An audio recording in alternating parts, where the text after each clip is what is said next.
Biti man. Okay, no? Kababuze bafana Chone ma. the guy pano Ndabuya ti. shop number 1 Dofa ma. Ndari fuck batu bote bona tonga redibi na shori bako tongi san.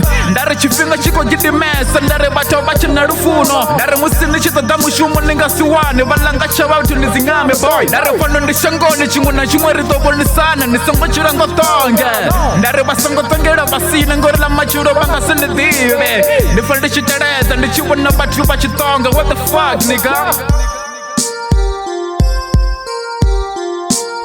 Ndari buchudo ndiringa ndari zwata zvineva kozvitongisa ndaringa limwe la matuva zvito vyazvopera ndikuvabudza ngo ndari zvose zvineva kozvita rikuvavona ndari shango nauna kileva ndari kabalishe zvineva kuita zvone ndari chifhinga chizosvika zvose zvizofera vazodzura pasi varodhise mitsotsi ndikuvabudza ngo boy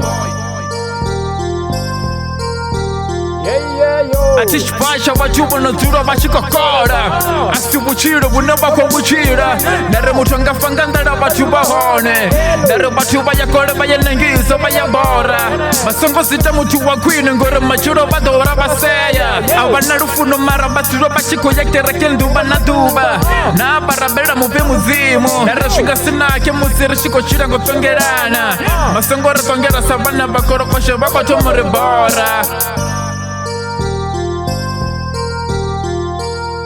Ndari vatu vote vane vakonikoreni kote ni valiche nisonguvina warawara ndari duva lavo lizosvika vadofisa mitovzi asi vatu vavukuma vakoranga zviti zvavukuma dopushakasa nofumura nisonguvina shpai nisonguvina ziremisa toga mumwe mutu ndari valanga shavo ningasivakone vadonifarasangwa nisonguvina valuveleza ngori nindotambule vangasivuye vaniva lufuno vadodzura vachikokonakona aradivina zvoriva kotodani vadzura pachikotonga ndari one day vadzorira chifhinga chovo chitosvika vadovisa mitodzi valichini votoraro